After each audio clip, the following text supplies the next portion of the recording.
Okay, shall we start? We are into the current electric current, right? And we saw that it comes from how it can be measured. We take a cross section and see if the charged particles are crossing. Let's say these are charged particles, Q charge on each, right? The number of charged particles crossing into charge on each per second. That is the current, right? We know that. And then we saw the inside the metal, what is there? We have this Drude's model, right? Classical model.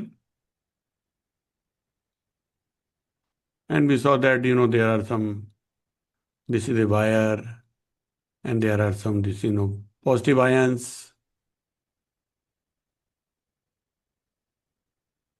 What are these ions doing? They are vibrating, right? They are vibrating. And then there are free electrons. They are moving very fast and they collide with the ions like that, right? So this free electron, like free electron gas, they are like free electron gas, right?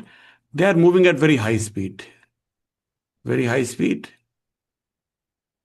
of the order of 10 to the power 6 meter per second. So fast are they moving, right? These free electrons, right?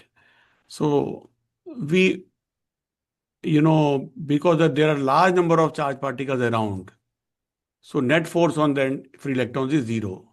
Net force on free electrons, we can take zero, right? When there is no field applied. When no electric field applied. No electric field applied. When we apply electric field, like this wire, we apply the electric field. How do we apply electric field? By connecting to a source of potential difference, like a battery, right? This is a battery like E, V, and this is the length of this wire, right? Then the current is moving this way, right? Positive charge, as if the positive charge was moving, although the negative charge moves. It's moving this way. Then how much is the field here? कितनी field हो जाएगी? Potential difference is V along this wire, across this wire, and the length is L. So E will be equal to V by L, right? E is equal to V by L. So what is the force on electron? Force is equal to E into E. And then acceleration of electron, that is E by M, right? E by M, right? And the model, then it works that we say tau is the relaxation time. It is the relaxation time. So the velocity that will be achieved, U plus AT. After every collision with the crystal lattice, the velocity is randomized. They lose direction. So there is no net velocity as such, right? If you see them in bulk, there is no net velocity. And then the velocity which is achieved after time t will be U plus AT, which is 0 plus E by M into tau, right? Right. So that we say is a drift velocity. One can argue that when the initial velocity is 0 and this is the final velocity, then average velocity should be half of E tau by M, right? Right? That is what the average velocity we learn in the equation of motion. But here this doesn't work. Actually, tau is not constant for same. Some have more relaxation time, some, go, for example, you can say that this electron travel from here to here. This one travel only from here to here. So some will have the longer free path, some will have the shorter free path. So tau is an average value, right? Tau is an average value. And they are all stopping at different times, right? So due to statistical reason, statistical reason, average velocity itself is the drift velocity we say, and it is equal to E tau by m, right? And not this half, right? Not this half. Good point, right?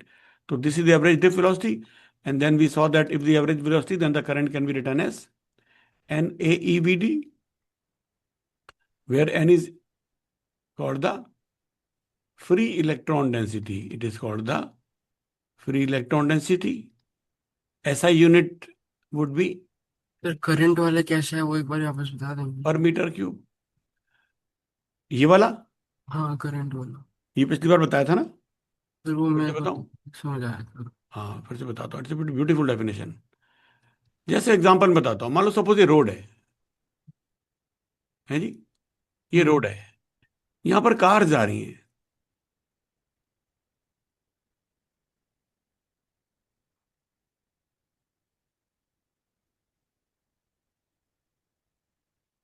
ऐसे car जा रही है।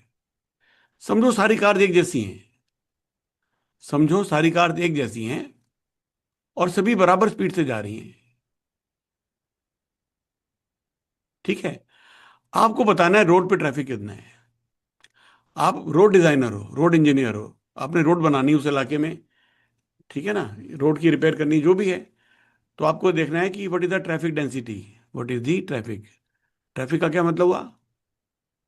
Number of cars per hour और what ever, right, या पर minute, जो भी आपका यूनिट लेना चाहो। और नंबर फिर ऑफ किसी का कार्स है क्रॉस जी। सेक्शन भी मानेंगे ना, कोई क्रॉस सेक्शन कैसे कोई जगह। निकालोगे? हाँ, आप कैसे निकालोगे बताओ कि इसमें कार पा- ट्रैफिक क्या है, कैसे निकालोगे आप? सो कोई पार्ट ऑफ रोड मान लेंगे और उस पे एक घंटे में कितनी कार जा रही है। कैसे पता चलेगा? मान लो ये आपने एक लगा दी, यहाँ पर आपने चेक पोस्ट खड़ा बना दिया, एक आदमी यहाँ खड़ा हो गया आपका, एक इधर खड़ा हो गया। कुछ आपने मेथड बना लिया कि जब ये मैंने वाइट रंग की पट्टी बना दी है, जब भी कार कार इसको पट्टी को क्रॉस करेगी, में भी सेंसर लगे हैं इसमें, there will be counter, 1 2 3 4, it will count, then it can tell you how many cars have crossed per second, right? ठीक है ना, सेंसर लगे हैं अगर, तो that is one way, that is one way. What is other way? I can take advantage of the fact that all these cars have the same identical, जैसे electron सारे identical हैं, ये कार्स भी कैसी है? Identical. And they are all moving at the same velocity, they are all moving at the same velocity, ठीक है? तो मैं ये भी देख सकता हूं कि मान लो यहां से ये कार जो है, मान लीजिए इनकी स्पीड है भाई 1 किलोमीटर पर मिनट, सबकी स्पीड है 1 किलोमीटर पर मिनट। आई बात समझ में?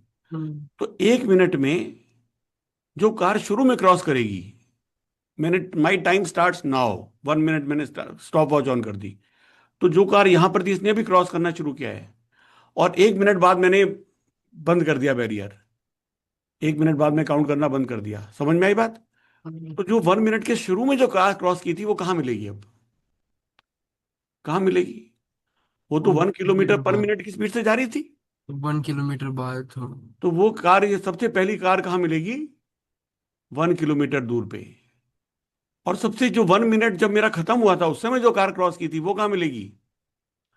वो तो अभी वो यहीं यहीं मिलेगी, वो तो अभी अभी क्रॉस की है। At the end of 1 minute just अंदर गई है जो कार, 1 मिनट कंप्लीट होते होते। समझ में आई बात? ऐसे। इसका मतलब कितनी कार क्रॉस की है 1 मिनट में? जितनी की सड़क के 1 किलोमीटर के हिस्से में मौजूद हैं। वही तो हो गया मेरा ट्रैफिक डेंसिटी। हाँ। You understood? ऐसे। तो मैंने कहा ओके, अब इसमें कितनी कार हैं? अगर मैं कहूं कि भाई number of cars is N per metre square, है ना, टू डायमेंशनल है ना ये तो, हाँ। N is the number of cars per metre square, और इसकी रोड की लेंथ वो कितना area, this length is L and this is V metre, V kilometre, into V. है ना? तो एल इंटू वी हो गया। तो N into L into V, is that the number of cars crossing पर मिनट? यस। ये ठीक बात है। अगर मैं कहूं नंबर ऑफ पीपल पर मिनट, तो पर क्या कार होगा? में जितने पीपल हैं। हाँ, एक कार में मान लो 2 पैसेंजर है, तो 2 × n × l × v, ऐसा बन गया। हाँ। यही टेक्निक हम वायर में यूज कर रहे हैं। अब ये 2 डायमेंशनल नहीं है, 3 डायमेंशनल है, ऐसा पाइप है, राइट। तो यहां से मैं कह रहा हूं कि ये इलेक्ट्रॉन ये क्रॉस कर रहे हैं जी, वीडी स्पीड से क्रॉस कर रहे हैं, सारे के सारे एक जैसे हैं। हाँ। तो 1 सेकेंड, 0 to 1 सेकेंड मैंने टाइम लिया है। तो t = 0 पे यहां से जो क्रॉस किया था इलेक्ट्रॉन, वो t = 1 सेकेंड पे कहाँ मिलेगा? एंड पे। हाँ, वीडी मीटर हाँ, दूर मिलेगा। अगर video metre, sorry. VD metre दूर मिलेगा, है ना। ये तो आगे भी जा रहा होता है, right. This can be further, I can make it right. But वो कहाँ मिलेगा? वीडी मीटर दूर मिलेगा, ठीक है। तो इसका मतलब जो, और जो सबसे लास्ट में क्रॉस हुआ है 1 सेकेंड पे जो क्रॉस हुआ है, वो कहाँ मिलेगा? वो टी मतलब स्टार्टिंग में। हाँ, जस्ट यहाँ मिलेगा। इसका मतलब इस पूरे पोर्शन में जो इलेक्ट्रॉन भरे हुए हैं, that is the number of electrons which have crossed in 1 second. Make sense? मगर इसमें कितने इलेक्ट्रॉन हैं? It is the number of electrons per metre cube multiplied by the meter cube, which is like n into vd. तो n a v d ये क्या हो गया? Number of electrons. Free electrons electrons. Crossing cross section A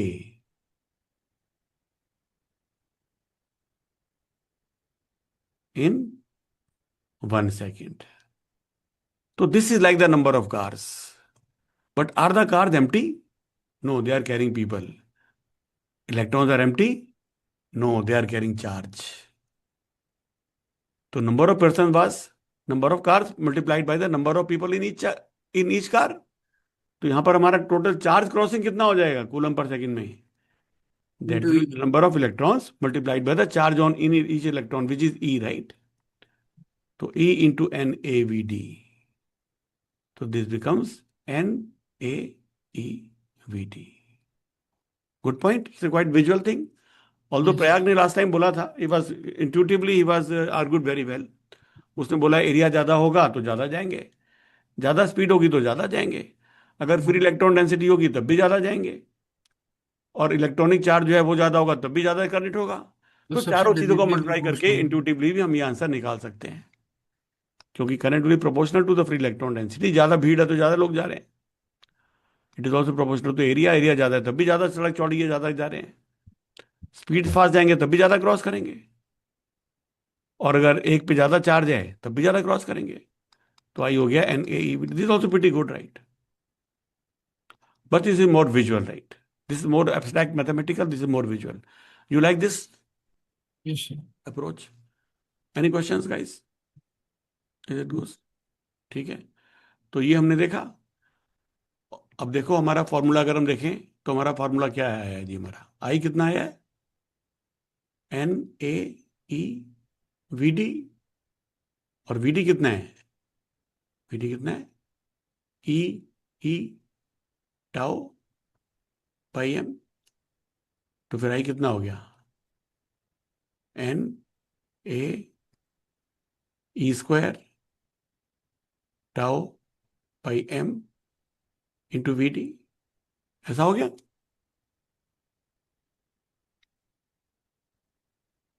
right. I by ए को अगर मैं जे कह दूं, current per metre square, right.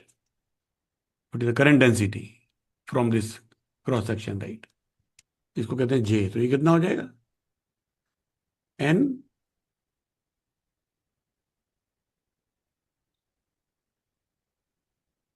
है जी ई स्क्वायर अच्छा, आपने टाउ जे के लिए क्या नाम बोला? Current density. एक। करंट डेंसिटी, इसके यूनिट क्या है? Ampere. Ampere by metre square. Ampere per metre square. यहां से कहां से कितना करंट जा रहा है, क्रॉस कर रहा है ना। एन इसके n E square tau by m. N E square tau by M into we D.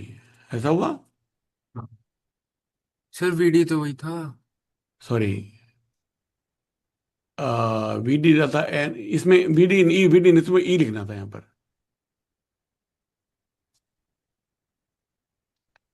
E, right? हाँ ये right. Does it make sense? Right. तो अब ये क्या है जी? एन ई स्क्वायर टाई हम पिछली बार निकाला था, ये क्या है? Sigma. It is the conductivity, it is the conductivity of that material, right? तो हमारा फॉर्मूला बन गया J is equal to sigma E. अब देखो यहाँ पर जे वेक्टर क्वांटिटी है, J is the sigma E, J is equal to sigma ई। ये सिग्मा कैसे आया था, ध्यान है? बता दें अभी, है ना? क्योंकि देखो हमारा आई कितना आया है, N A e e v v d. Into we d, and v d को मैं लिख दूं e, E by M into tau,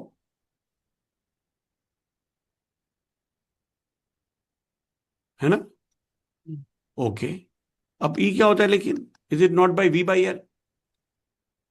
E is equal to v by l, right? तो पहले भी शायद बात की थी हमने, हाँ तो वही ई वही विल बी चीज। V by l. तो हाँ फिर आई कितना आ गया, एन ई और ई को मल्टीप्लाई कर दो, E square tau by M tau by M V by into V A by L, ऐसा हो गया। एल। बट आई क्या होता है Ohm's law, V by R, right? I क्या होता है, वी बाई आर। इसका फिर मतलब से आर कितना बात, आ गया, है जी? N E square tau A by M L. M upon N E square tau into L by A, हाँ आर जो है, ठीक है ना? मगर आर तो रो एल बाई ए होता है, या फिर रो क्या होता है, one by sigma L by A. तो फिर हमारा सिग्मा क्या आ गया, N E square tau by M. Is it fine? Yes sir. एक हमने ये भी देखा था, मोबिलिटी म्यू, ये क्या थी? It is drift velocity achieve per unit of applied electric field. हाँ वी डी बाई। तो वन बाई ई, और वीडी कितनी थी, it was E E by M into tau. तो फिर म्यू कितनी हो गई, E tau by M. It is just a property of the material, right? Charge on the electron into relaxation time of this material divided by the mass of the electron. That is the mobility, right? E tau by m is the mobility, right? So sigma can also be written as n e mu. ये मैं क्यों बता रहा हूं, क्योंकि सारे फॉर्मूले काम आते हैं गाइस, अलग अलग क्वेश्चन में ये फॉर्मूले काम आते हैं जी। N E mu, N E square tau by M, ये ठीक बात है।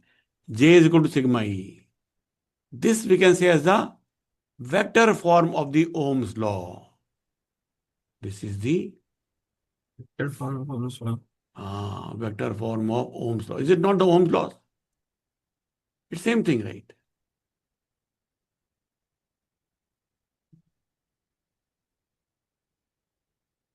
Right. So this is some quick recap from the previous class and a quick, summary of, microscopic picture of the material, right? इसकी use क्या है, हमने achieve क्या किया है, हम इसको क्यों माने? ये जो हमने कहानियां सुनाई, आप कहोगे तो कहानी है, मैं तो नहीं मानता इसको। क्यों? इससे मुझे फायदा, कोई कब क्यों मानेगा किसी बात को भाई? क्यों मानेगा? अगर उसकी कोई कोई ज्योतिषी आपको बताता है साहब आप तो ये करते थे, आपके तो इतने नंबर आए थे, हैं जी, तो आप कहोगे तो सुन लिया होगा यार, आजकल तो सब जगह फेसबुक में सब जगह मिल जाता है, सोशल प्राइवेसी तो है नहीं, सब चीजें, क्यों जी? लेकिन अगर कोई ऐसी चीज बताता है जो कि आपको नहीं पता थी, या पब्लिक नॉलेज में नहीं थी, या फ्यूचर के बारे में कुछ बताता है, only then you will believe it ना, only then you will, right, right. तो उस समय तक ये तो लोगों को पता था कि मेटल जो हैं, अगर उनका टेम्परेचर बढ़ा दें तो उनकी कंडक्टिविटी कम हो जाती है, उनकी रेजिस्टिविटी बढ़ जाती है। और जो नॉन मेटल्स हैं, मतलब इंसुलेटर या सेमीकंडक्टर्स, इंसुलेटर्स या सेमीकंडक्टर्स, इनमें अगर मैं टेम्परेचर बढ़ा दूं तो इनकी कंडक्टिविटी बढ़ जाती है। वाह भाई वाह! और रेजिस्टिविटी कम हो जाती है। तो ये तो चलो बात समझ में आती थी, लोगों को लगता था सेमीकंडक्टर इंसुलेटर है, टेम्परेचर बढ़ा दिया तो फ्री इलेक्ट्रॉन बढ़ जाएंगे, ठीक है ना, तो ये ज्यादा अच्छे कंडक्टर बन जाएंगे टेम्परेचर बढ़ने से। लेकिन मेटल में टेम्परेचर बढ़ने से रेजिस्टेंस क्यों बढ़ जाती है? That is little not that obvious, right, that's not intuitive, right. मगर ये मॉडल हमें एक्सप्लेन करता है जी, ये मॉडल हमें एक्सप्लेन करता है ऐसा क्यों है। और अब तो हमें बेटर टेक्निक अवेलेबल है इस मॉडल से भी ज्यादा, तो हम और अच्छे से समझ सकते हैं इस बात को जी। ध्यान से सुनेंगे जी, ये बात की थी पिछली बार की नहीं? देखो, नहीं, ये वाली नहीं था। सिग्मा का क्या फॉर्मूला है? N E square tau by M, right. Temperature से क्या चीज बदलने वाली है? Which of this will change with temperature? Tau change हो जाएगा। Which of this will change with temperature? क्या एन चेंज होगा? टाउ चेंज हो जाएगा। No. E no. M no. What about tau? Tau change हो जाएगा। कैसे? तो टेम्परेचर इंक्रीज हो जाएगा तो ज्यादा उनमें रैंडम मोशन होएगा, तो उनका जो टाइम है वो कम हो जाएगा ना बिटवीन टू टाउ है कोलिजन। कितना? Shall I say it is the mean free path? It is the distance between two collisions divided by the velocity of thermal velocity of electron. Lambda क्या है? Average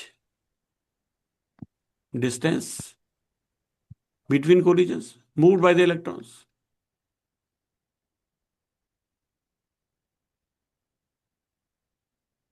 Between collisions, ध्यान से सुन रहे हैं? और v क्या है? It is the basically the speed of electrons, right? It is the speed of electrons. की वैल्यू कितनी होती है बताया था? कितनी वैल्यू है? इट इज ऑर्डर ऑफ 10⁶मीटर पर सेकेंड, इतनी हाई इनकी वेलोसिटी है, इतनी हाई इनकी वेलोसिटी है। टेम्परेचर बढ़ने से क्यों ये लैम्डा में क्या फर्क पड़ेगा? एज टेम्परेचर इंक्रीजेस लैम्डा में क्या फर्क पड़ेगा और वी में क्या फर्क पड़ेगा? क्या लगता है आपको?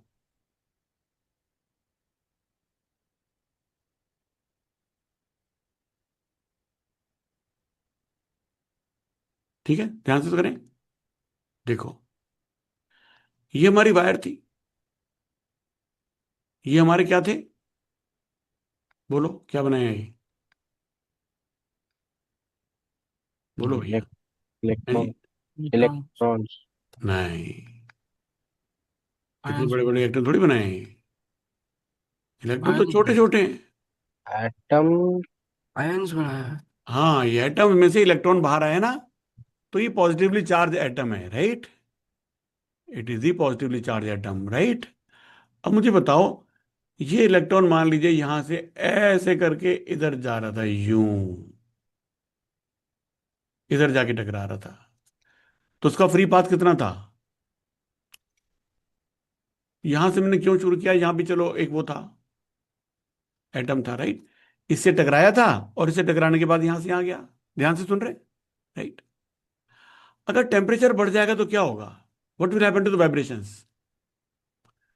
टेम्परेचर बढ़ने से what will happen to the vibration of this positively charge atoms, cations को क्या होगा? बढ़ जाएगा। क्या बढ़ जाएगा? अ, बीच में कोलिशंस। है जी? उनके बीच के कोलिशंस बढ़ जाएंगे। ये आपस में कोलाइड कर रहे हैं।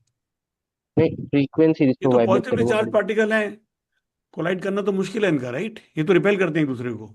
वाइब्रेशन की फ्रीक्वेंसी बढ़ जाएगी। फ्रीक्वेंसी बढ़ वाइब्रेशन का क्या? जाएगी। वाइब्रेशन में दो चीजें होती है गाइस, ठीक है, देखो आप लोग जेई के लिए पढ़ रहे हो, राइट।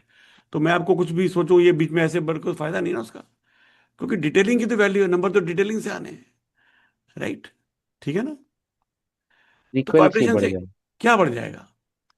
फ्रीक्वेंसी बढ़ जाएगी कि एम्पलीट्यूड बढ़ जाएगा? एम्पलीट्यूड। एम्पलीट्यूड बढ़ेगा। टेम्परेचर बढ़ने से वाइब्रेशंस का एम्पलीट्यूड बढ़ेगा, वाइब्रेशन का एम्पलीट्यूड बढ़ेगा। ठीक बात है, राइट। फ्रीक्वेंसी कुछ बढ़ सकती है, बट ऐसा नहीं कि जरा टेम्परेचर बढ़ा तो फ्रीक्वेंसी बढ़ गई। फ्रीक्वेंसी तो डिस्क्रीट हैं, कैरेक्टरिस्टिक फ्रीक्वेंसीज हैं, राइट। तो वो कुछ ही वैल्यूज हैं, डिस्क्रीट वैल्यू, इनफाइनाइट वैल्यूज नहीं है। एम्पलीट्यूड तो ऑलमोस्ट इनफाइनाइट है, राइट? थोड़ा टेम्परेचर बढ़ने से एम्पलीट्यूड थोड़ा बढ़ जाएगा। बात ध्यान से सुन रहे?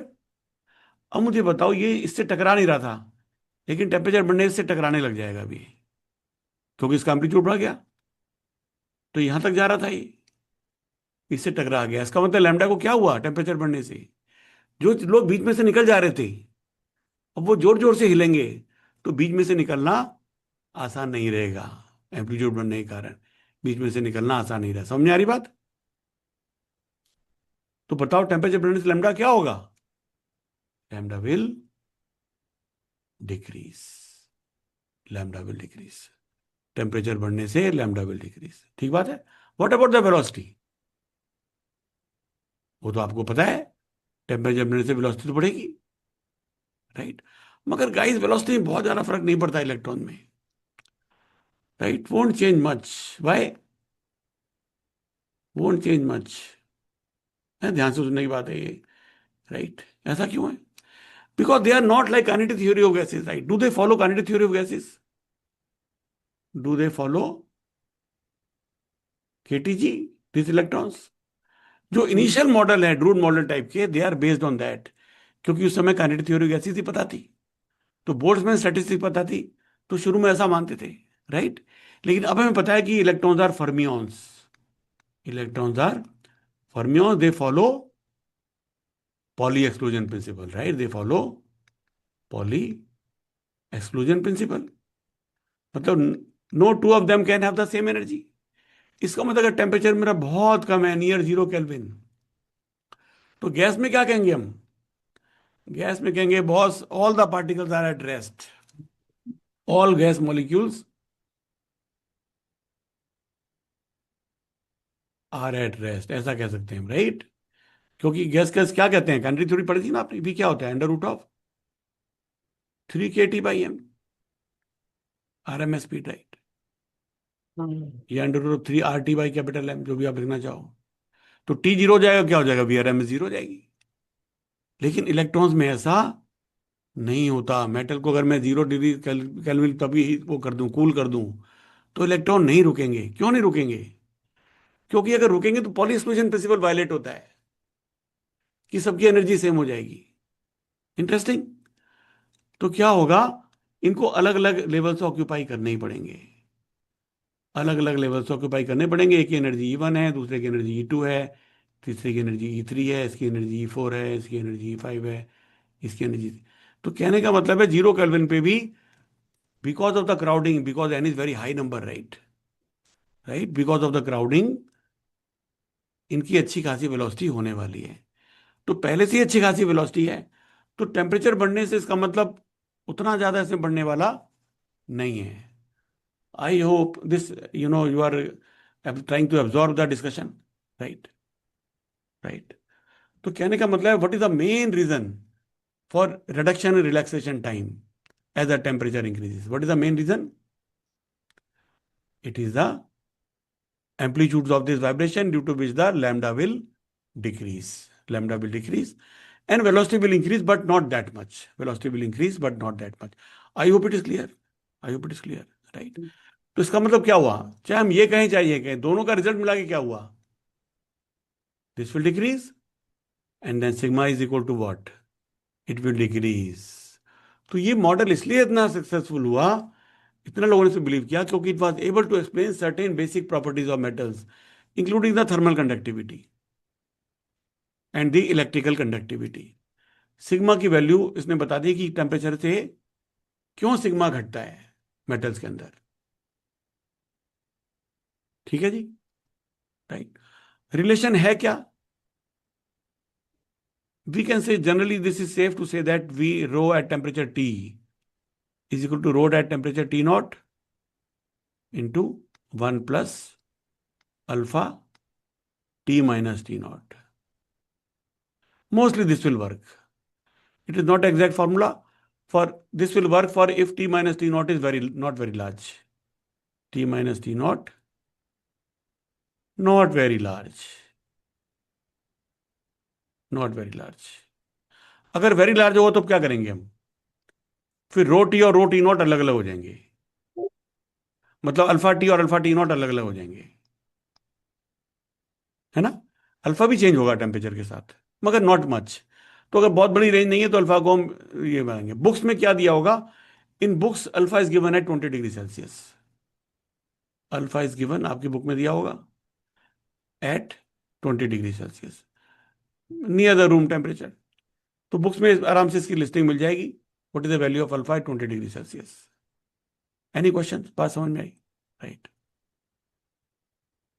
तो अल्फा की वैल्यू अगर हम दी हुई है तो हम रेजिस्टिविटी निकाल सकते हैं, how resistivity change with temperature, how the resistivity will change with temperature, right. Okay, ठीक है। Effect of alloys, pure metal versus alloys, बस ये लास्ट पॉइंट है इसमें। Then will talk about the circuit diagram. तो मैं सोच रहा था थोड़ा बहुत अब सर्किट वहां कर लो। प्योर मेटल वर्सेस एलॉयज, क्या डिफरेंस है जिनमें? प्योर मेटल वर्सेस एलॉयज, ये कहां कहां जाके टकराते हैं? ये कहां टकराते हैं? क्या सिर्फ ये इनसे टकराते हैं, आयन से? नहीं। क्या ये मेटल इतना अच्छा है अंदर देखने में, जैसे हमने बनाया बड़ा साफ सुथरा सा, है जी? आपका घर कोई गेस्ट आता है तो आप क्या करते हो, घर बढ़िया साफ करके रखते हो, राइट। अभी आप हॉस्टल में जाओगे, पता नहीं मम्मी आ रही है पापा आ रहे हैं, तो आप टेबल साफ करोगे, कुछ करोगे, राइट। लेकिन नॉर्मल डेज में कैसा रहेगा? It will be mess, right. Yes will be mess, हाँ।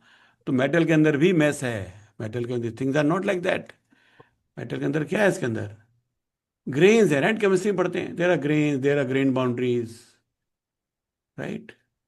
There are grain boundaries, there are missing, कहीं पर मिसिंग ही है, एटम ही नहीं है बीच में। All these accidents will be there, right. All these accident will be there. तो ये कहाँ जाके टकराएंगे? ग्रेन बाउंड्री से भी टकराएंगे इलेक्ट्रॉन जो है। तो इनके रास्ते में कई आफतें हैं, इनके रास्ते में कई आफतें, टकराने वाली चीजें बहुत सारी हैं, राइट। अगर अलॉयज होगा तो क्या होगा, है मोर मैस। एलॉय में क्या होगा, मोर मैस इनसाइड, मोर मैस इनसाइड। तो फिर लैम्डा को क्या होगा, है जी? इतना सारा मैस है, जहां पर ही मैस है उससे टकरा सकते हैं।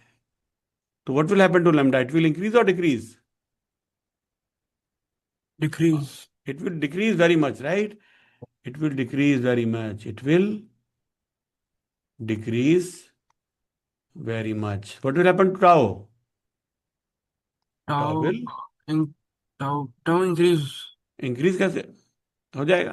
tau नहीं, और lambda डिक्रीज by v, है, right? टाइम कम है, टाउ डिक्रीज। डिक्रीज हो जाएगा तो सिग्मा कैसी हो जाएगी, डिक्रीज हो जाएगी बहुत ज्यादा। और रो कैसी हो जाएगी, बढ़ जाएगी, ठीक है। तो एलॉयज की रेजिस्टिविटी प्योर मेटल की रेजिस्टिविटी से बहुत ही ज्यादा होती है जी। They have the more resistivity. Reason समझ में आया ना आपको? बिकॉज देखो, इसमें तो एक ही तरीके थे प्योर मेटल में, प्योर मेटल में एक तरीके के थे, अलॉय में दो तरीके के, राइट, दो या तीन तरीके के, जितने भी हैं। ये बीच में ऐसे यहां पर आ गए। अब तो इनको पार करना और मुश्किल हो गया इलेक्ट्रॉन के लिए। अब तो इलेक्ट्रॉन को टकराना और भी इजी हो जाएगा, राइट। आप देख रहे हो, तो लैम्डा छोटा हो गया। I hope you are understanding, right. Yes sir. Right. तो ये लैम्डा हमारा छोटा हो गया, तो हमारा सिग्मा छोटा हो गया, रो हमारा बढ़ गया। What will be the effect of temperature now, what will be the effect of temperature now, what will be the effect of temperature?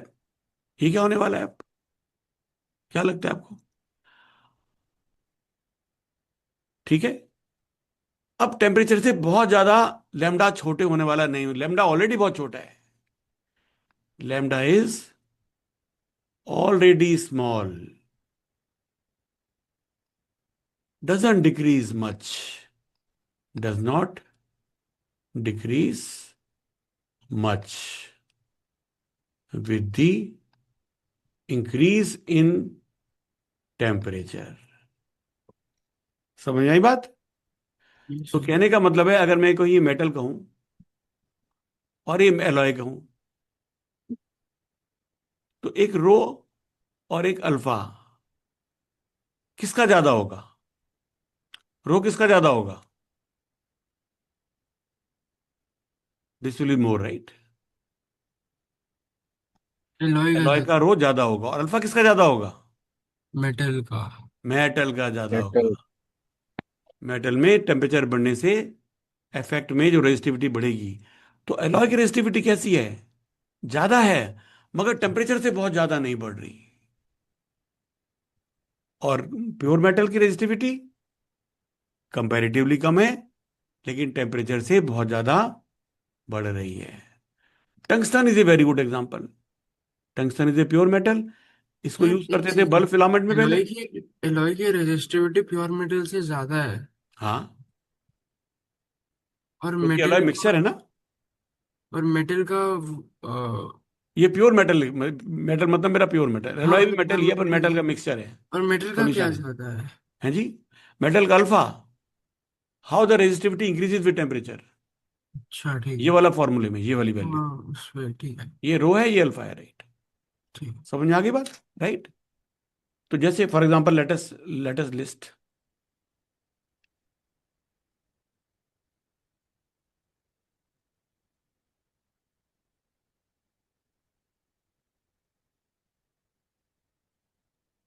Can you make a chart of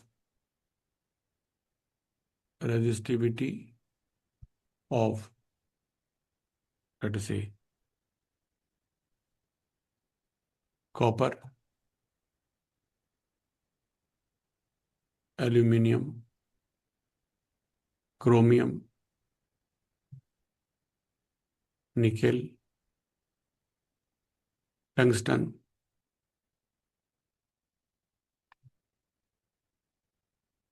एक होती है nichrome wire, right.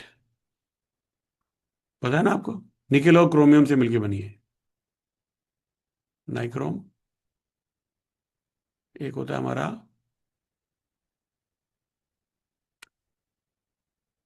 Alloys manganin, manganin, and the value of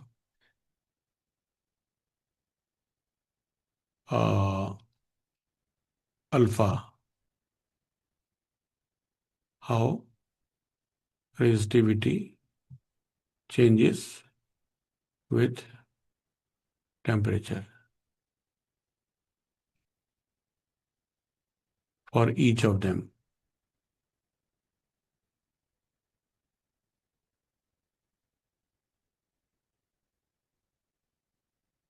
देखो जी,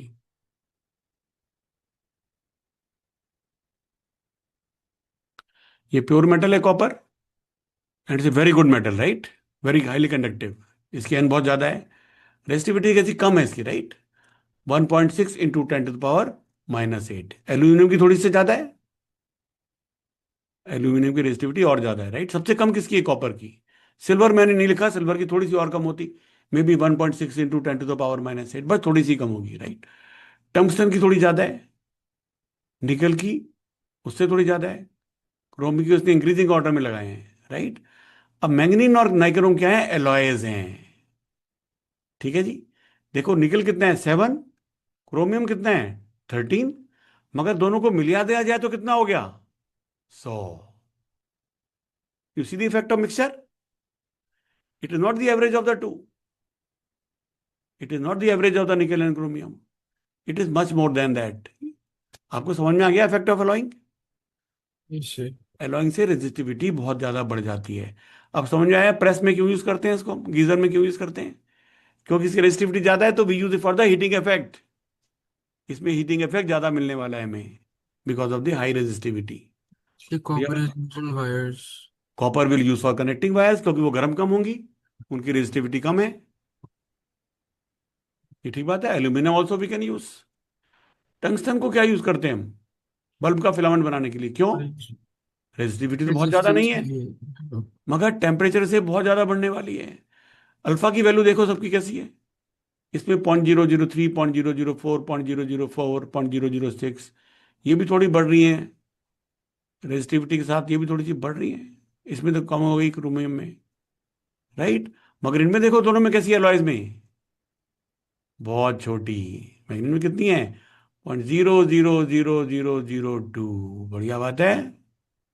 कितनी कम इसकी temperature coefficient of resistivity, इसको कहते हैं temperature coefficient of resistivity alpha per degree Celsius. तो these are values given at 20 degree Celsius, right. Right, तो देख रहे हो कितना कम है। ठीक है, इसको किस काम में यूज करते हैं हम? इसको एमीटर में यूज करते हैं गाइस हम, एमीटर में, to make the shunt resistance. क्यों? क्योंकि इसमें से एमीटर में शंट रेजिस्टेंस से मैक्सिमम करंट जाता है, शंट रेजिस्टेंस में से मैक्सिमम करंट जाता है। अगर उसकी रेजिस्टिविटी ज्यादा होगी तो उसमें हीट लॉस होगा, एक बात।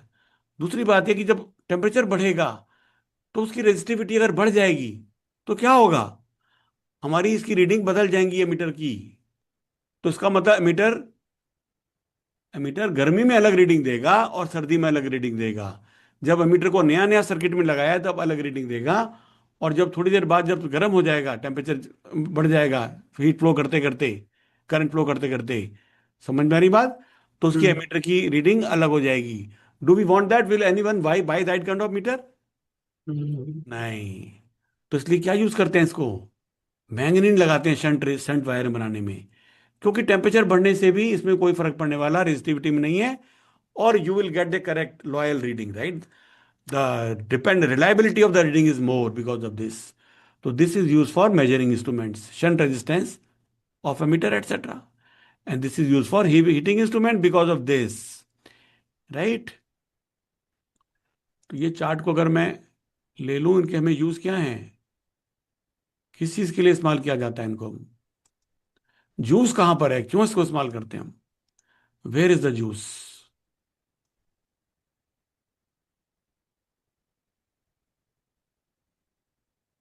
है नहीं, कॉपर में जूस कहाँ है, कॉपर में कहाँ जूस है, ये जूस है, वैल्यू लो है, दैट अट्रैक्ट्स अस, राइट।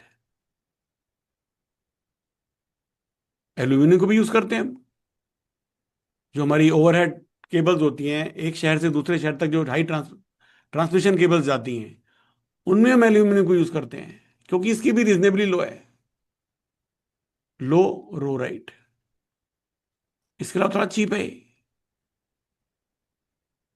हम कहते हैं बॉस रो अगर लो है तो क्या हुआ, रेजिस्टेंस तो मैं हाई करी, रो थोड़ी बढ़ गई तो क्या हुआ, I can still make the R low, how? Because R is rho L by A. तो मैं ए को बढ़ा दूंगा, ए को बढ़ाने से क्या होगा, अगर मेरी रो ज्यादा भी है तब भी आर कम हो सकती है। यार इसी तरह एल्यूमिनियम यूज करने के पीछे वो रीजन नहीं है कि एल्यूमिनियम कॉपर से लेस डेंस होता है तो वेट कम होएगा वायर का? वेट कम होगा, मतलब दैट्स ए मैकेनिकल रीजन, कि वेट कम होगा तो नीचे सैग कम करेगी, लटकेगी कम। हाँ। ठीक है ना, प्लस सस्ता भी तो है ना कॉपर से, सस्ता भी तो अच्छा। है। प्लस ये है कि अगर रेजिस्टिविटी थोड़ी सी ज्यादा है और लाइट है तो सेम वेट में I can make increase cross section area, तो ओवरऑल रेजिस्टेंस तो कम हो गई ना, रेजिस्टिविटी बढ़ने से क्या हुआ, रेजिस्टेंस तो कम हो गई। समझ में आई बात? तो क्या मैं कॉपर से नहीं बना सकता high resistance? Can I hmm. Make a high resistance wire from copper? क्यों? Can we make a high resistance wire from copper? Yes. How? R तो है रोबल भाई है, अगर मैं कॉपर को बार बार कॉइल कर दूं तो एल बढ़ जाएगी, अगर मैं बहुत पतली तार बनाऊं तो ए छोटा हो जाएगा। तो एल को बढ़ा दूं, ए को छोटा कर दूं, तभी रेजिस्टेंस बना सकता हूं ना, ज्यादा रेजिस्टेंस तो बना सकता हूं, राइट। बट बेसिक कैरेक्टर में इसका वो नहीं है, तो मैं यूज करता हूं उसको कंडक्टिंग वायर्स बनाने के लिए, कंडक्टिव वायर्स बनाने के लिए, और नाइक्रोम वायर यूज करते हैं। इसमें जूस कहां पर है नाइक्रोम वायर में, इसमें जूस यहां पर है, राइट, हाई रेजिस्टेंस, राइट। और मैंगनीन में जूस कहां पर है, ये जूस है, this is the low value, that is my direction, current measuring instrument, right, measuring instruments, current flow के कारण रेजिस्टिविटी में चेंज नहीं आएगा, टेम्परेचर बढ़ने से रेजिस्टिविटी में चेंज नहीं आएगा। इसमें जूस यहां पर है, बढ़िया बात है। टंगस्टन में जूस कहां पर है, टंगस्टन के बल्ब बनाते थे, क्यों बनाते थे, melting point is high, right?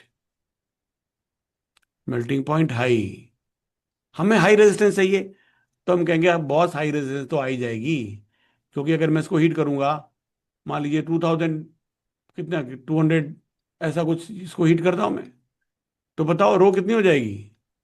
Row of tungsten at bulb temperature, जिस टेम्परेचर बल्ब यूज हो रहा है, बल्ब टेम्परेचर कितना होता है मुझे याद नहीं है, पर मैंने रफली 2200 डिग्री सेल्सियस लिख दिया मान लो, तो कितना हो जाएगा बोलो रो? कितना हो जाएगा? रोटी का फॉर्मूला था हमारा, रोटी रोटी का बस, rho T naught into one plus alpha delta T. Alpha delta T. तो हमें रो एट 2200 कितना हो जाएगा? Rho at 20 into one plus alpha into almost 2200 ही हो गया, या ज्यादा लिखना चाहूं तो आई कैन राइट इट 2180। समझ में आ रही बात? हम्म। तो कितना हो गया? रो 20 इंटू वन प्लस अल्फा कितना है? 0.0045 और 5। इंटू 2180। एक बार कैलकुलेट करोगे कितना होता है ये वाली वैल्यू?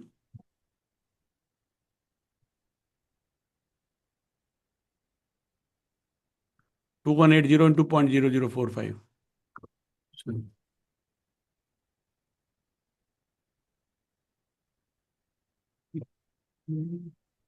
नौ नौ दस के आसपास कुछ।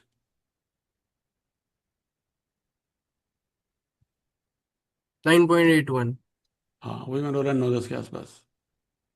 तो वो हाँ। तो रो 20 से कितना हो गया? 10.8 टाइम्स। 10.8 टाइम्स, 10.8 मतलब 50 60 के करीब हो गया, राइट? ऑलमोस्ट मतलब नाइक्रोम से आधा ही रह गया, राइट? तो it becomes a good resistor. तो tungsten wire which is use in the old kind of bulb, right, हाँ। it is a good resistivity and it is a temperature stability. So this pretty good, right? This pretty good. I hope these concepts are clear to you. The difference between the alloys and the pure metals, the mobility, right? The conductivity, the resistivity, the E is equal to V by L. एक दो छोटी छोटी चीजें और करते हैं, चलो एक दो छोटी चीजें और करते हैं। मान लो ये टेपरिंग वायर है,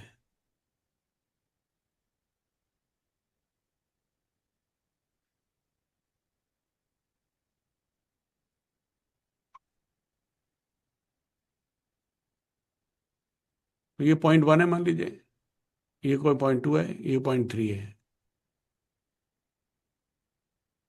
ठीक है? वायर तो सेम ही है। तो how will you compare at points 1 2 3?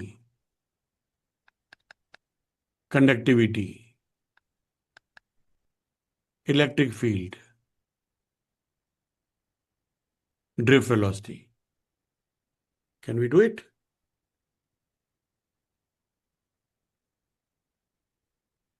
ठीक है, ऐसे क्वेश्चन भी आते हैं जी। सिग्मा में कोई चेंज आएगा क्या? सिग्मा नहीं। Is the property of material, right? Sigma is the property of material, make sense? इसका मतलब क्या हुआ? Sigma 1 is equal to sigma 2 is equal to sigma 3। एक ही मटेरियल के शेप ही तो हमने टेपरिंग की है बस, ये ठीक है। What about electric field? क्या लगता है आपको इलेक्ट्रिक फील्ड क्यों थी? यहां से पॉजिटिव से इलेक्ट्रिक फील्ड, मान लो ये ऐसी वायर थी ये, राइट? तो यहां से इलेक्ट्रिक लाइंस जा रही थी, ऐसे जाएंगी इलेक्ट्रिक फील्ड, और यहां से इलेक्ट्रिक लाइन लौट के आएंगी। इलेक्ट्रिक फील्ड लाइन कहां से शुरू होती हैं पॉजिटिव टर्मिनल से और खत्म कहां होती हैं? Negative terminal. तो बीच में कहीं खत्म हो रही है क्या यहाँ पर? नहीं, है ना, बीच में कहीं खत्म नहीं हो रही। तो यहां से अगर 5 लाइन जा रही है तो यहां से 5 ही जाएंगी, राइट? उनकी इंटेंसिटी ज्यादा हो गई 3 पे। हाँ, इसका मतलब क्या हुआ? E1 is less than E2 2 is is less equal. Than E3। ये बढ़िया बात है। Yes. What about the drift velocity? वो कहाँ ज्यादा कम होने वाली है? 1 पे ज्यादा होगा, 2 पे उससे कम। ऐसा क्यों? वन पे क्रॉस सेक्शनल एरिया ज्यादा है। तो फिर वेलोसिटी ज्यादा क्यों नहीं चाहिए? फिर तो करंट ज्यादा हो जाएगा। क्या करंट सब जगह सेम नहीं होता सीरीज में? करंट सब जगह सेम है तो हाँ, एनी वो भी बोल सकते हैं। वीडी सेम होना चाहिए। हाँ, तो करंट के बाद पूछूं मैं तो क्या होगा? I1 is equal current to तो आई सेम टू ही इज इक्वल टू देगा। I3। What about J? वो चेंज हो जाएगा। J1 विल बी आई का सबसे कम होगा। लेस देन वन J2, का सबसे कम। हाँ। Will be less than J3। ठीक बात है। ये तो सही। Current per unit area, current तो सेम है, जब हम्म। एरिया छोटा हो जाएगा तो करंट डेंसिटी बढ़ जाएगी, राइट? वैसे हम्म। भी देखो आप, जे क्या होता है? सिग्मा ई। तो जहां पर ई ज्यादा होगा वहां जे ज्यादा होगा, तो ई कहाँ ज्यादा है? 3 पे। तो जे यहां पर 3 पे ज्यादा आने वाला है। ये बढ़िया हो गया। वीडी का हाँ क्या फॉर्मूला है? ई ई टाउ बाई एम। सर, वरना ऐसे भी तो कर सकते हैं कि I n A E V d है। हाँ उसमें ए इंक्रीज हो, मतलब ए वन पे ज्यादा है तो हाँ वी डी को वन पे कम होना हाँ, पड़ेगा। जे को आप कर लो, J is N E we D. N और ई तो कांस्टेंट है। तो जहां पर जे ज्यादा है वहां पर वीडी ज्यादा है, इसका मतलब क्या हुआ? वी डी वन सबसे कम है, उसके बाद वी हाँ, डी टू, फिर वी डी थ्री। ठीक बात है Prayag. Does it suit you? Right, right please. हाँ हाँ, पूरे ध्यान से सुनना है, बीच में कोई हिचकिचाना नहीं है। Don't you can be shy of asking questions और this thing, right? It's a small class, treat it as individual class only, right? Speak out. I hope this is good. समझ में आई बात? आई कैसे चेंज हो रहा है, सिग्मा कैसे change हो रहा है, वीडी कैसे चेंज हो रहा है, ई कैसे चेंज हो रहा है या नहीं चेंज हो रहा है, जो भी है। All right. मुझे बताओ कि डेल्टा वी कहां पर ज्यादा है? ये वाला डेल्टा वी ज्यादा है कि ये वाला डेल्टा वी ज्यादा है? इक्वी पोटेंशियल सरफेस है नहीं, फील्ड की अपोजिट परपेंडिकुलर डायरेक्शन में। ये डेल्टा वी वन टू ज्यादा है या डेल्टा वी टू थ्री ज्यादा है? क्या लगता है आपको? फिर ई तो वो होता है ना, डेल्टा वी बाई एल। हाँ हाँ। तो अब इवन कम है तो डेल्टा वी बाई एल कम होना है। बट हाँ, एल, एल से तो कोई फर्क नहीं है। एल तो सेम ही है। एल से में तो वी को भी कम ही होना पड़ेगा। हाँ, तो इसका मतलब क्या हुआ? डेल्टा वी कहां पर ज्यादा होगा? वी थ्री पे ज्यादा होगा। थ्री इस पे वाले ज्यादा पोर्शन है। में डेल्टा वी ज्यादा होगा, राइट? हाँ। क्योंकि हम कम एरिया से उतना ही करंट पुश कर रहे हैं। तुम्हें ज्यादा स्ट्रॉन्ग इलेक्ट्रिक फील्ड चाहिए, हमें ज्यादा वीडी चाहिए, है ना? सेम करंट को पुश करने के लिए हमें ज्यादा स्पीड चाहिए वहां पर, राइट? जैसे पानी क्या होता है? अगर एक पाइप में पानी जा रहा है तो जहां हम्म, पर क्रॉस सेक्शन कम होगा पानी की स्पीड बढ़ जाएगी। वहां पर पानी की स्पीड बढ़ जाएगी, प्रेशर कम हो जाएगा वहां पर, राइट? बर्नौली इक्वेशन जैसी होती है। प्रेशर कम हो जाएगा, प्रेशर एनर्जी कम हो जाएगी, काइनेटिक एनर्जी बढ़ जाएगी। क्यों? Because of the continuity equation, A1 V1 is equal to A2 V2। जहां पर ए कम होगा वहां पर भी ज्यादा होगा, तो यहां पर भी कंटिन्यूटी इक्वेशन है। करंट तो यहां पर भी सेम है। ध्यान से सुन रहे हैं? बात सब समझ में आ गई? जहां दो मटेरियल कंबाइन हो रहे हैं वहां पर क्या होगा? मान लो ये कॉपर की वायर है, इसके आगे में मान लीजिए मैं ये कुछ लगा दूं। ये समझो कॉपर की, इसको कह लेते हैं, थोड़ा कलर ऐसा लग रहा है इसका कॉपर जैसा। इसको मैं एल्यूमिनियम की वायर कह दूं, चलो। ठीक है जी। एक क्रॉस सेक्शन एरिया बराबर है, दोनों का बराबर क्रॉस सेक्शन लिया, राइट? यहां से आई करंट जा रहा है, तो यहां से पूरे में से आई जाएगा और यहां से भी आई जाएगा। ठीक बात है। अब कुछ कह सकते हैं हम, इलेक्ट्रिक फील्ड कहां पर ज्यादा है कहां पर कम है? क्यों जी, क्या लगता है आपको? बताओ। Can we compare electric fields? क्यों जी, क्या लगता है आपको? देखो आई तो बराबर है। अच्छा, अगर एरिया बराबर है तो जे भी बराबर है। ध्यान से सुन रहे हो? बस ये लास्ट पॉइंट है। जे भी बराबर है, इसका मतलब क्या हुआ? J in aluminium is equal to J in copper, ऐसा कह सकता हूं। क्यों जी? मगर जे क्या होता है? जे तो सिग्मा ही होता है। तो जेल कितना हो गया? Sigma aluminium into E in the aluminium. and that is equal to sigma of copper into E in the copper portion. E in the copper portion. बात समझ में आ रही है? Yes sir. इसका मतलब एल्यूमिनियम को बताओ, सिग्मा किसका ज्यादा है, एल्यूमिनियम का या कॉपर का? अगर ध्यान से फॉलो कर रहे हो बात को, अगर टेंशन कहीं और नहीं है तो फिर बताना चाहिए। अभी हमने चार्ट बनाया था, पर किस चीज का था? रेजिस्टिविटी का चार्ट था। हाँ, और ये कंडक्टिविटी है ये कंडक्टिविटी है। सिग्मा, तो कॉपर का ज्यादा होएगा। कॉपर की कंडक्टिविटी ज्यादा है, तो sigma g u is more than sigma l. इसका मतलब क्या हो गया? E l is greater e than l is u. More than e c u. यहां पर हमारा इलेक्ट्रिक फील्ड ज्यादा स्ट्रांग है। इलेक्ट्रिक फील्ड ज्यादा स्ट्रांग है मतलब एरिया तो बराबर है। इसका मतलब यहां पर electric field line, flux line ज्यादा है। यहां पर अगर 4 लाइन थी तो यहां पर मान लो 3 ही लाइन है। क्यों जी? ओके। तो इसका मतलब एक लाइन कहां गायब हो गई? इसका मतलब जहां पर ये एल्यूमिनियम और कॉपर मिले हैं, जरूर यहां पर कोई नेगेटिव चार्ज होगा। इनके जंक्शन पे एक नेगेटिव चार्ज जमा हो जाएगा। इनके जंक्शन पे एक नेगेटिव चार्ज बना हो जाएगा। बढ़िया बात है। यहां पर जंक्शन पे एक नेगेटिव चार्ज जमा हो जाएगा। देखो पावर ऑफ एनालिसिस, राइट। यहां पर एक नेगेटिव चार्ज जमा हो जाएगा, राइट। यहां पर हम कह सकते हैं पॉजिटिव चार्ज जमा हो जाएगा। चल ऐसे लाइक दिस। ये क्या कर रहा है? यहां पर इलेक्ट्रिक फील्ड को बढ़ा रहा है, एल्यूमिनियम को। इसको उधर पुश कर रहा है तो पुल कर रहा है, push and pull effect. Because net charge तो जीरो है, कहीं से आया थोड़ी चार्ज कोई। तो ऐसे क्वेश्चन भी कई बार आपको पूछे जा सकते हैं इस तरीके से। निकलने सब कॉमन सेंस से हैं, फॉर्मूले बस इतने से ही हैं जो हमने लिस्ट किए हैं जी। Mu is equal to N ई, और क्या था? Sigma is equal to N E mu, right. Sigma is equal to N E mu. Mu is equal to V D by E, which is like E tau by M. I am just repeating it. J is equal to N E we D. Yes sir. इन्हीं से टोपियां घुमानी है, right. Question आपको common sense से और basic law से, law of conservation of charge, इन सब चीजों से हमें सॉल्व करना है, राइट। उसी से सॉल्व करना है। Any questions? Right.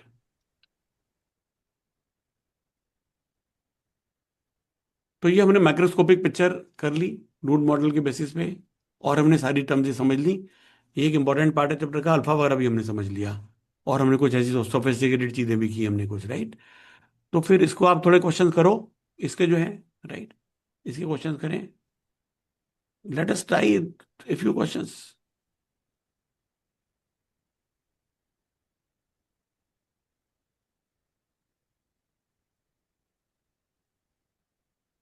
Can you give a quiz of 10 questions of J level from the dude's model concepts like mobility, current, density, temperature, coefficient of resistivity, electric resistivity.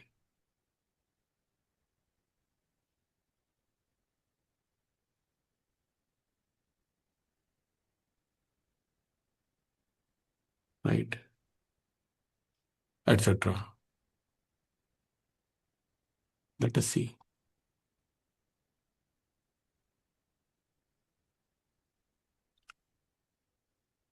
बताओ जी, पढ़ो। पहला आप पढ़ो Prayag. Potential difference V is applied to copper wire of length N and diameter D. If diameter is doubled by keeping P and L constant, the drift velocity of the inch will. Hmm,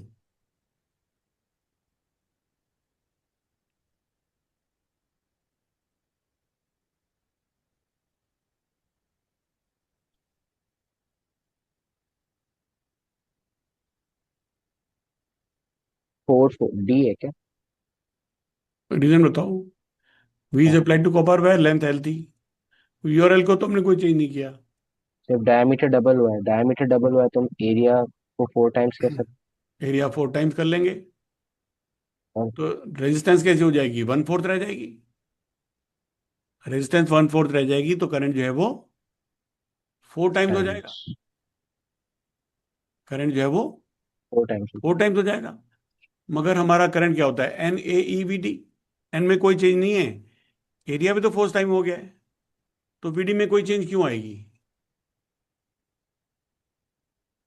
VD में कोई change आएगी क्या? क्या लगता है आपको? एक बात हुई, दूसरी बात देखो, कैपिटल ई की वैल्यू कितनी है इलेक्ट्रिक फील्ड की, V/L। हाँ, तो उसमें भी कोई चेंज नहीं है, उसमें कोई चेंज नहीं। इलेक्ट्रिक फील्ड में कोई चेंज नहीं है। तो वीडी क्या होती है जी, E/τ/m। तो E/τ और M में तो क्यों चेंज होगी? टाउ में तो कब चेंज होती है, टेम्परेचर से। तो फिर वीडी में क्यों चेंज आएगी? ठीक है गाइस, समझ में आती है बात? सर बट हमको इसमें वो नहीं सोचना है ना कि अच्छा हाँ एल कांस्टेंट है, ठीक है ठीक है।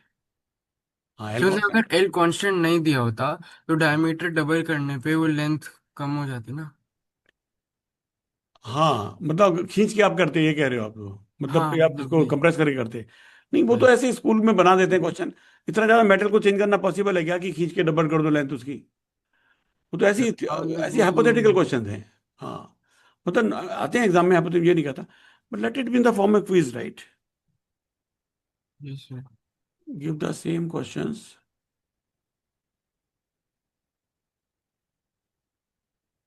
इन ए क्विज फॉर्म, राइट?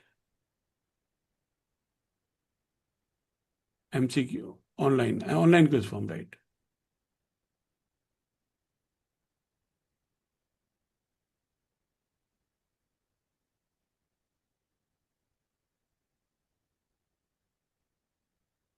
आप क्या कर सकते हो, इस टॉपिक पे पुराने जेई क्वेश्चन कर लो भैया।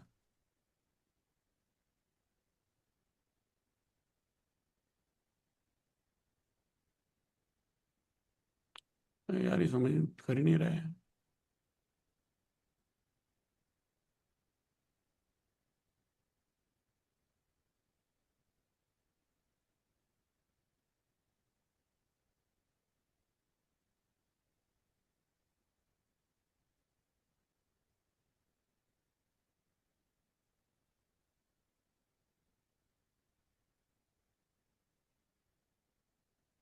अच्छा, चेंज कर दिया उसने, पहले तो पूरा क्विज देता था, आज पता नहीं क्यों नहीं कर रहा। एनी हाउ, बताएं चलो, इसमें क्या लिखे?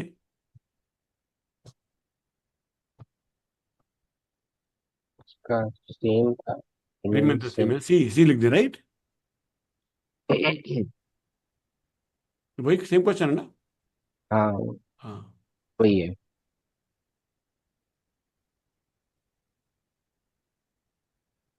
नेक्स्ट बताएं।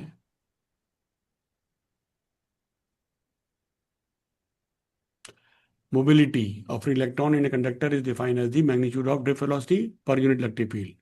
तो यूनिट क्या हो जाएंगे इसमें मोबिलिटी के? Hmm, can you find the units? पीडी तो है, उसको बताना। VD/E, right?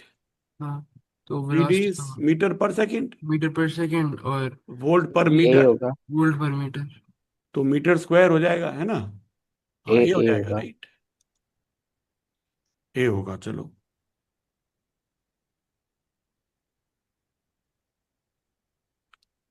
नेक्स्ट बताओ।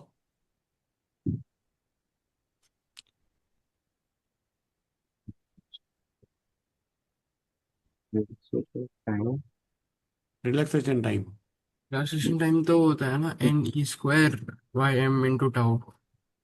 Relaxation time is the tau, tau, right? Tau ही तो How is the relaxation time? नहीं हाँ सिग्मा से हाँ, वो सिग्मा है, n square tau by m. हाँ सिग्मा है। अब डिक्रीज जाता है, हाँ जी, डिक्रीज हो जाता है with increase in temperature, relaxation. Increase हुआ था डिक्रीज हो जाता है, मेटल की बात कर रहे हैं। रिलैक्सेशन टर्म क्या है? Distance Edward upon speed. तो डिस्टेंस बिटवीन द कोलिजन्स छोटा हो जाएगा टेम्परेचर बढ़ने से, बिकॉज तो the collisions will increase, right, number of collisions will increase. Decrease हो गया ना with increase in decrease with temperature. Increase in temperature. Decrease हो जाएगा, डिक्रीज, अब डिक्रीज बोल रहे थे। मैंने हम्म। मैंने decrease with increase in temperature बोला। Okay okay, decrease with increase in, ठीक बात है गाइस। जैसे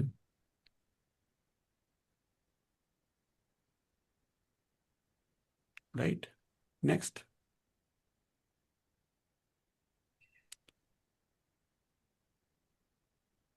बोलो। J is equal to sigma ही है इंपॉर्टेंट फॉर्मूला। इसमें कौन सा ठीक है चारों में से? सी हो सिग्मा की जाएगा। Value N E square tau by M, right. C हाँ। सी।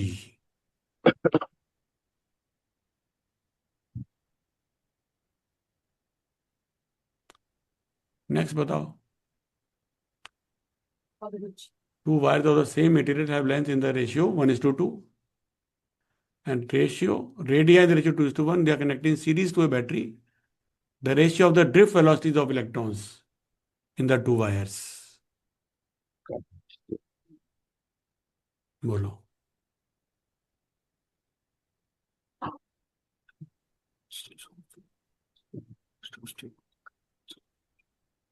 They are connected in series, but the current is same, right? हाँ, हाँ हाँ।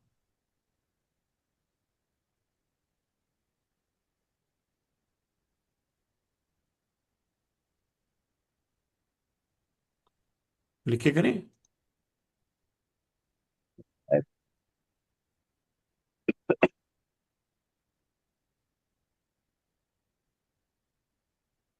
सेकेंड।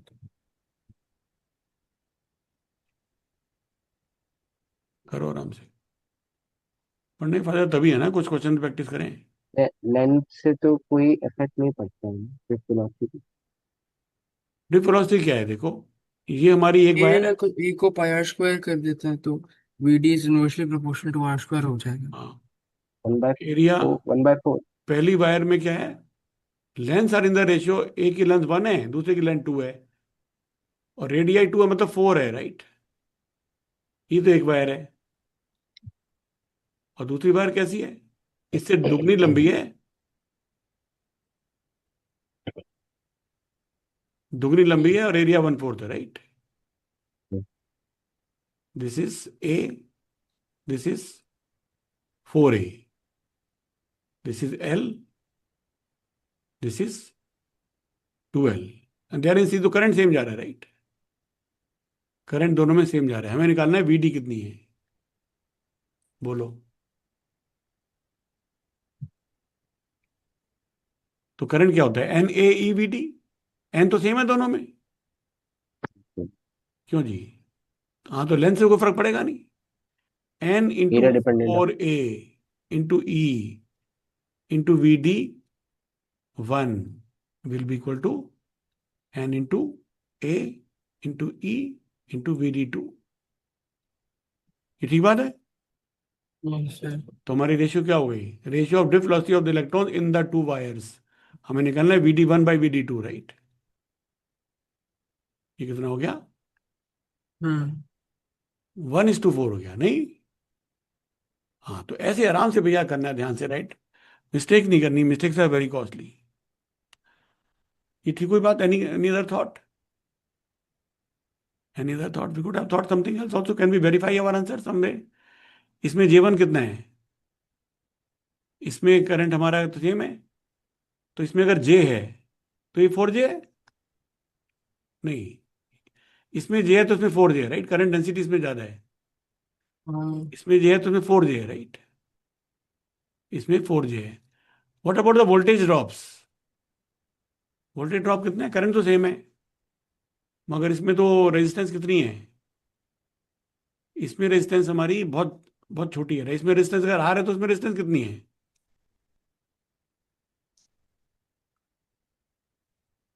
जी? इसमें रेजिस्टेंस आर है तो इसमें रेजिस्टेंस कितनी है? 4। एक ही वजह से तो 4 आर हो जानी चाहिए, और लेंथ जो डबल है तो 8 आर है, राइट? हाँ। आप देख रहे हो, इसमें 8 आर है, तो पोटेंशियल ड्रॉप यहाँ कितना है? डेल्टा वी कितना होता है? I R. तो यहाँ डेल्टा वी, अगर डेल्टा वी है तो यहाँ डेल्टा वी कितना है? 8 डेल्टा वी, राइट? जितना यहाँ ड्रॉप है उससे यहाँ पर 8 टाइम ज्यादा ड्रॉप होगा, नहीं? 8 टाइम यस। ज्यादा होगा, तो ई कितनी है यहाँ पर? ई अगर ई है तो यहाँ पर ई कितनी होने वाली है?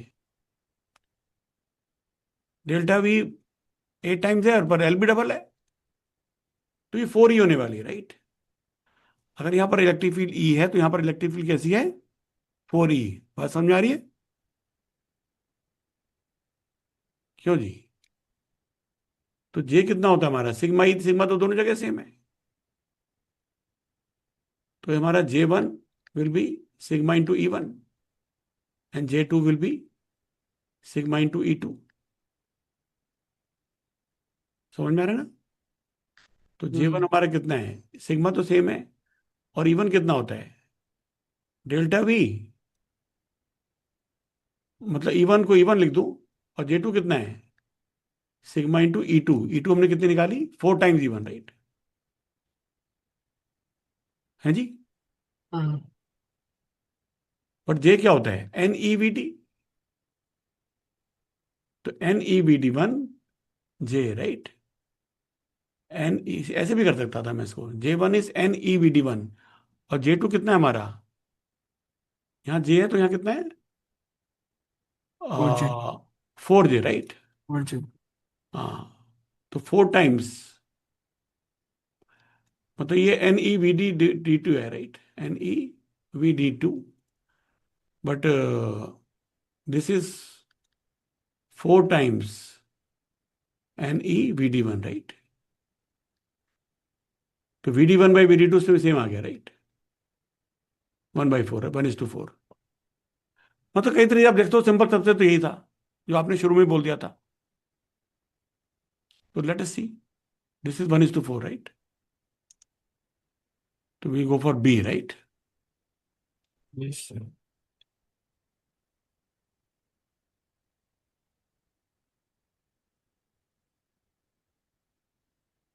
नेक्स्ट बताएं, 10 ही क्वेश्चन करें, खत्म करेंगे। पढ़ो उसको कोई। For a metallic collector, the temperature coefficient of resistivity is usually positive. Temperature coefficient of resistivity is positive.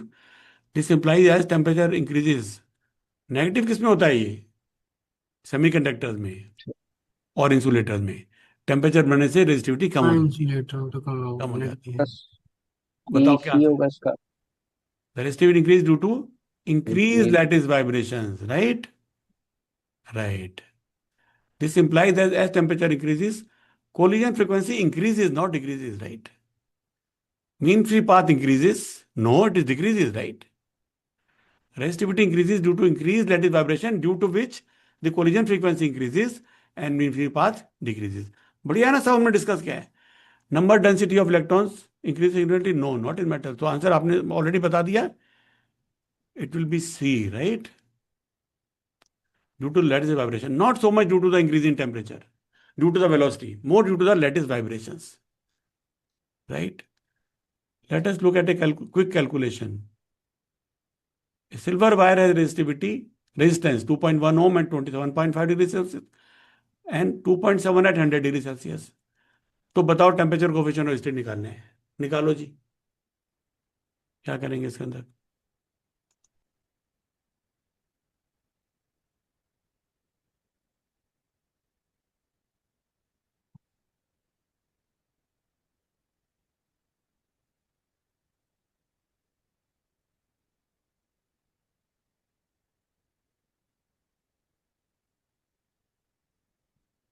क्या हो जाएगा हमारा?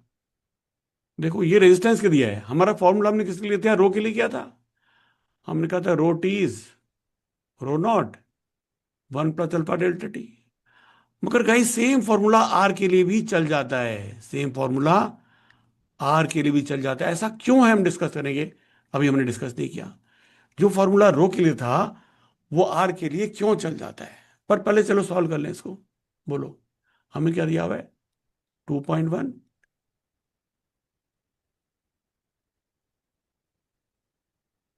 2.7 is equal to 2.1 to 1 plus alpha into delta t is 100 minus 27.5, right?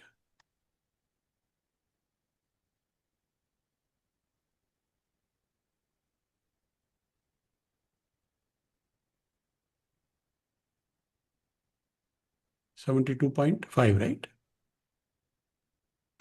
I will say use a calculator. तो क्या हो गया, 2.7 is equal to 2.1 plus 2.1 into 72.5 into alpha। तो alpha कितना हो गया, 2.7 minus 2.1 delta r upon r alpha t, right? r not alpha t, alpha मतलब that into delta T. ये हो गया जी हमारा 0.6 अपॉन 2.1 टू 72.5। इसको हम डेसिमल हटा दें, 3 से काट दें, 3 2 जा 6, 3 7 जा 21, ऐसा कुछ हुआ है।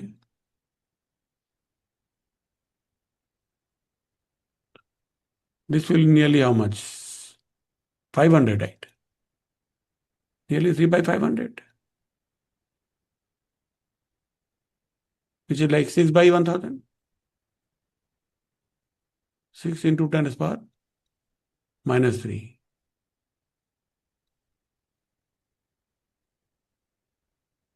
You are getting something similar? इसमें देखें क्या आता है, या 0.006 ये बना ना, बी आ गया, राइट? हाँ, पर डिग्री सेल्सियस, राइट?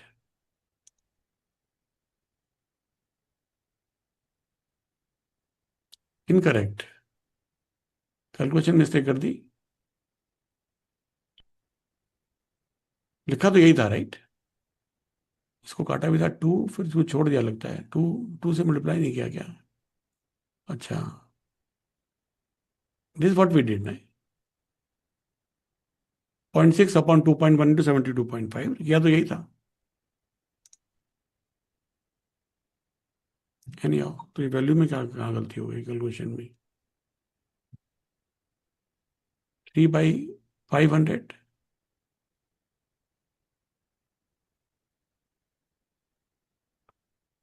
ये तो ठीक ही लग रहा है यार, ये गलत निकाल रहा है क्या? ये कर देता है गड़बड़। इसको निकाल के देखो जरा कितना आ रहा है कैलकुलेटर से।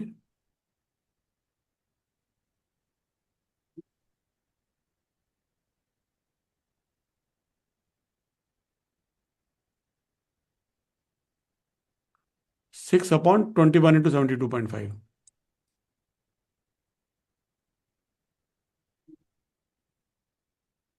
ये तो बहुत ही कम है। कितना आ रहा है? यही 0.039, 0039। सेम आ रहा है? हाँ। अच्छा, तो फिर मेरे मिस्टेक है, क्यों? ओ, 3 से काट रहे 2 आएगा ना यहाँ पर, 3 2 जा 6, 3 7 जा 21, तो इट इज 2/500, राइट? शख्स into 2/2, which is a 4/1000, right? Which is like 0.00, वो तो ठीक है। 0.004, हाँ, नॉट, ये मिस्टेक कर दी ना, 30 से यहाँ तो 3 लिख दिया, राइट? देखा नहीं किसी ने, आपने भी नहीं देखा, ठीक है, right? Next, if the electric field applied to a conductor is increased by 20 degrees percent, electric field is increased by 20%, assuming the relaxation time remains constant, percentage increase in the current density।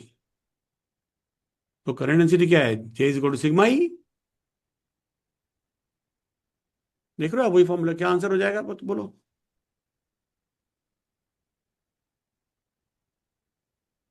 अगर J induction equal to time, sigma ही होता है ना। हाँ, अगर reduction time same है तो sigma में कोई चेंज नहीं हुआ, sigma is n square tau by M.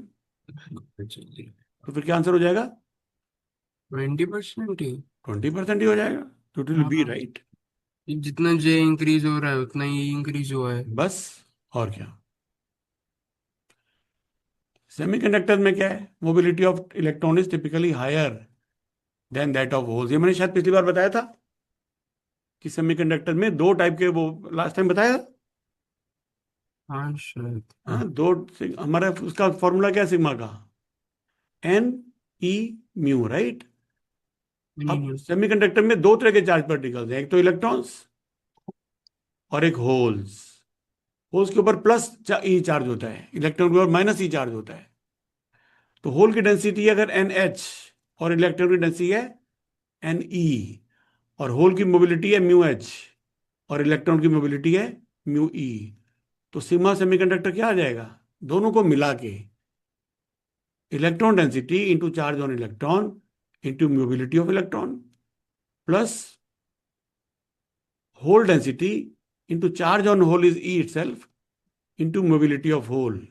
ये क्वेश्चन जेई एडवांस में आया था जी एक बार, तो इसमें ई कॉमन ले लेंगे, अंदर आ जाएगा n E mu e plus n h mu h, that is the sigma. किसका कंट्रीब्यूशन ज्यादा है? एन ई और एन एच एक नॉर्मल प्योर सेमीकंडक्टर में बराबर होते हैं, एक इलेक्ट्रॉन बनता है तो एक बोलो तो जिसकी वो ज्यादा होगी मोबिलिटी, वो सिग्मा में ज्यादा कंट्रीब्यूट करेगा। इलेक्ट्रॉन की कंडक्टिविटी, ये मोबिलिटी ज्यादा होती है, होल की मोबिलिटी कम होती है। ऐसा क्यों है? ये सब चीजें हम जब इलेक्ट्रॉनिक्स करेंगे नेक्स्ट बुक में, राइट, बुक 2 में, at that time we will discuss these things. But right now we can just look at this example, right. The mobility of electrons is typically higher than that of holes. क्यों ज्यादा है? Electrons have positive charge, no. Electrons have a lower effective mass, ऐसा कह सकते हैं हम कि lower मास है उनका तो इसलिए जल्दी जल्दी तेज चलते हैं। Holes are always in the valence band, electrons ढूंढते, ये अब थोड़ा आउट ऑफ सिलेबस हो गया क्योंकि इलेक्ट्रॉनिक्स आपने पढ़ी नहीं है। बट इसका आंसर यही है कि ये जिसमें हम ये मानते हैं कि electrons have a lower effective mass than holes, hole थोड़े भारी मान लेते हैं हम।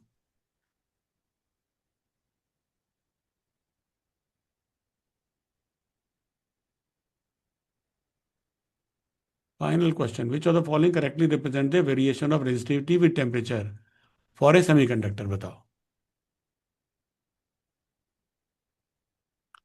सेमीकंडक्टर में क्या होता है? इंक्रीज डिक्रीज तो पता है, अब लीनियर नहीं है उसके अंदर। एक्सपोनेंशियल होना चाहिए। हाँ, एक्सपोनेंशियली हो जाएगा, काफी ज्यादा बढ़ जाती है उसकी रेजिस्टिविटी, मतलब टेम्परेचर बढ़ने से कम हो जाएगी रेजिस्टिविटी, राइट, है ना। हम्म। कंडक्टिविटी बढ़ जाएगी। वेरिएशन रेजिस्टिविटी विद टेम्परेचर, क्या होगा answer? Exponential decrease. Exponential decreases, right.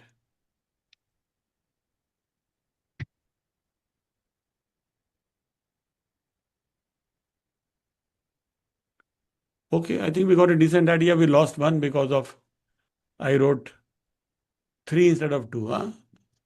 So see that these are the dangers, right? Okay, guys, anything else? Let's stop here. Okay, thank you.